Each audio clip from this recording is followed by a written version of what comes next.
Bonjour et bienvenue dans Café Digital. Aujourd'hui, je reçois Lorenzo Benedetti, c'est le fondateur de Studio Bagel. Lorenzo, bonjour. Bonjour. Merci d'être avec nous aujourd'hui. Alors, vous avez monté cette société de production de programmes à la fois pour le web et pour la télévision en novembre 2012.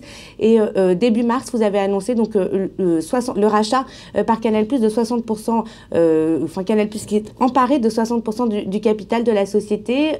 Un petit mot sur cette participation, comment ça se passe les premiers jours? Ben pour le moment, on est dans la transition, parce que c'est très très frais. Donc pour le moment, ça change absolument rien.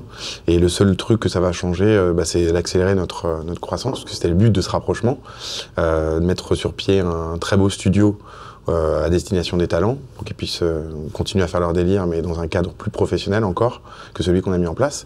Et voilà, c'est ça qui va changer globalement, un accompagnement aussi sur nos projets de toujours de fiction télé, de programmes courts, ce qu'on peut faire. Bien sûr, le digital, voilà, continuer à grossir sur les abonnés et nous aider à augmenter comme ça sur tous nos objectifs, quoi. La société est quand même assez récente, donc elle date de novembre 2012. À la base, quelle était l'idée de départ? L'idée de départ, c'est YouTube qui lance un certain nombre de chaînes aux États-Unis un an avant, qui déploie cette stratégie en Europe. Et nous, on propose des projets à ce moment-là. On propose un projet donc, qui est Studio Bagel, qui est assez simple en fait. Si je devais schématiser, c'est un peu les Avengers du web, quoi. En gros, on se dit, on va prendre tous les humoristes du web qui sont intéressants à nos yeux. C'est pas forcément ceux qui font le plus de vues, mais c'est plus ceux en qui on décèle le plus de potentiel et avec qui on s'entend, parce que moi c'est des gens pour la plupart, enfin pour certains que je connais d'avant, donc on les réunit et le concept c'est on se retrouve dans un appartement qu'on transforme en studio et on crée 3 vidéos par semaine et puis voilà, avec ce concept là les choses décollent assez rapidement. Aujourd'hui vous avez plusieurs millions d'abonnés et également plusieurs millions de vidéos vues par mois. Quels sont les chiffres clés qu'il faut retenir vraiment? La chaîne Studio Bagel, c'est un peu moins d'1,4 million d'abonnés. Après, on a créé ce qui s'appelle un MCN. Donc c'est un multi-channel network, c'est un mot très à la mode en ce moment. Et voilà, donc on a fédéré en fait une quinzaine de chaînes qui sont pour la plupart les chaînes des talents avec qui on travaille, mais aussi les chaînes que nous on manage, c'est-à-dire Studio Bagel, la chaîne des tutos avec Canal+, et la chaîne du dézapping. Et donc ce réseau de chaînes-là, voilà, on le gère et voilà, et donc c'est ça qui aujourd'hui représente à peu près 6 millions d'abonnés en cumulé et 40 millions de vidéos vues par mois. Et quelle est la cible vraiment? Quel est le profil type de personnes des abonnés? En fait, c'est paradoxalement, on nous prête une audience très jeune. La plupart des gens projettent sur nous une audience 13-17 ans.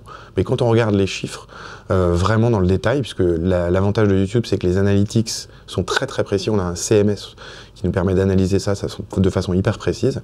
En fait, on se rend compte que plus de la moitié de notre audience a plus de 30 ans. Donc ça, c'est quand même assez important. Et voilà. Et après, bien sûr, notre cœur de cible, c'est quand même les 13-25 ans, en gros. C'est pas une cible qui existe, mais globalement, c'est une cible qui nous représente la majorité des gens qui nous suivent. Et après, comme je viens de le dire, donc plus de la moitié ont plus de 30 ans. Alors après, bien sûr, ça s'étiole à partir de 45 ans. Mais disons que c'est quand même intéressant, nous, de se rendre compte qu'on touche... Je pense que c'est aussi depuis qu'on fait des programmes sur Canal, qu'on a accédé à un public un peu plus large aussi.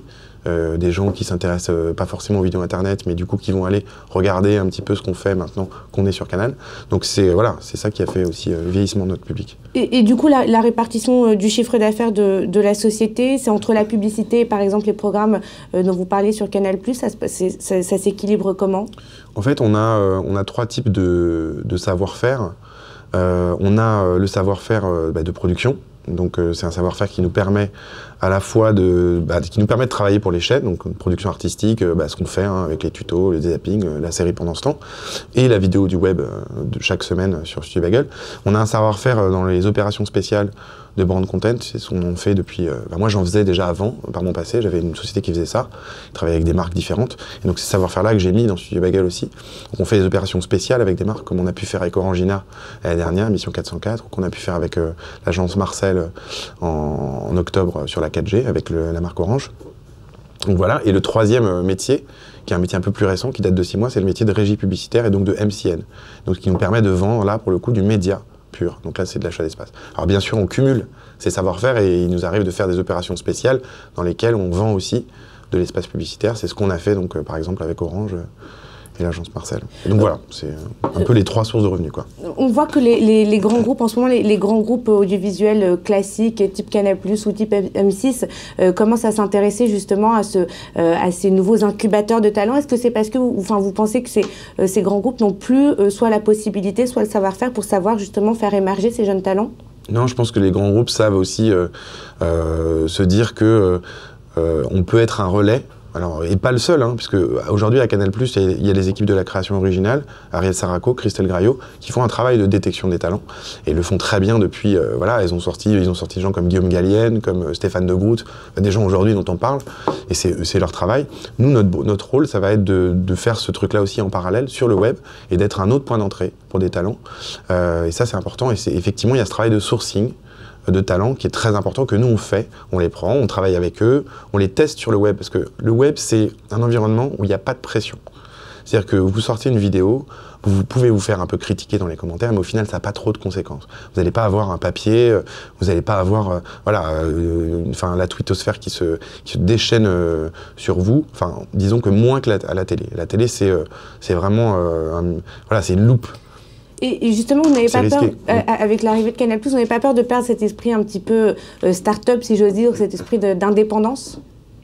Non, pas du tout, parce que justement, le projet qu'on a avec Canal+, c'est justement d'être sur une structure de production indépendante qui est là pour incuber des talents, les faire grandir, avoir une autonomie de production qu'on a toujours eu, et c'est notre savoir-faire en fait. Donc c'est ça que Canal+, Canal+ s'est intéressé à nous aussi, parce qu'on a développé un modèle de production original. Donc ils vont pas casser en fait ce qui les a intéressés, ce serait absurde. On en parle beaucoup en ce moment également du manque en France alors soit de scénaristes, de talents, notamment en ce qui concerne les comédies ou en tout cas les formats télévisés. Est-ce que vous avez justement cet objectif-là, un petit peu de les faire émerger? En fait, nous, quand je parle de talent, on a tendance à croire que je parle uniquement des gens qui sont devant la caméra, mais en fait, les auteurs et les réalisateurs, pour moi, sont aussi importants. Voilà, donc bien sûr, nous, notre rôle, aujourd'hui, on travaille à peu près avec une trentaine d'intervenants différents, que ce soit des comédiens, des auteurs, des réalisateurs. Et voilà, et nous, notre rôle aussi, c'est de détecter les futurs réalisateurs ou les futurs auteurs de demain. C'est pour ça qu'aujourd'hui, nous, on fait beaucoup travailler les jeunes. Je veux dire, notre entreprise a une moyenne d'âge hyper basse, quoi. Mais pourquoi est-ce qu'en France, on a justement on a réussi à exporter, en tout cas en format télévisé, des drames avec succès et pas des comédies? Pourquoi? Joker. Non, je sais pas pourquoi. Je pense pas que je vais pas m'engouffrer dans la tarte à la crème de dire aux États-Unis les poules d'auteurs machin truc. Enfin, aujourd'hui, une série comme Plus belle la vie, par exemple, travaille avec un pool d'auteurs, quoi. Je veux dire, nous, on travaille aussi. On a des process qui sont très précis, et aujourd'hui, quand on sort les tutos, le dézapping, pendant ce temps, quasiment en même temps, on sort à peu près une dizaine de formats courts chaque semaine, mis à part le web en plus qui continue, ça nous force à avoir des méthodes de travail. Et en fait, ce volume-là, l'enjeu pour nous, il est de dire comment on arrive à structurer la création pour arriver à maintenir, malgré l'industrialisation, un standard de qualité. Et j'ai l'impression de parler comme un vendeur de petits pois, mais mine de rien, il faut de l'organisation pour arriver à sortir quelque chose. Et effectivement, moi, c'est mon but, c'est d'arriver à justement créer des équipes dédiées sur des programmes collectifs, parce que nous, on a toujours travaillé en groupe, hein, le Studio Bagel, c'est intrinsèque, hein, c'est un collectif, et c'est ce qu'on duplique sur l'ensemble de nos programmes. Sur les tutos, c'est pas que Jérôme qui écrit, ils sont 4. Sur le dézapping, il y a un pool de 5, plus les auteurs du Studio Bagel qui contribuent. Voilà, c'est dans le collectif qu'on arrive à trouver les meilleures idées, parce que le volume fait qu'à un moment donné, quand on a beaucoup de textes, on choisit et on garde le meilleur. En tout cas, c'est notre manière de faire. Merci beaucoup, Lorenzo Benedetti. Merci à vous. À bientôt. À bientôt. Café Digital, c'est tout pour aujourd'hui. On se retrouve la semaine prochaine avec Olivier Piou, le directeur général de Gemalto.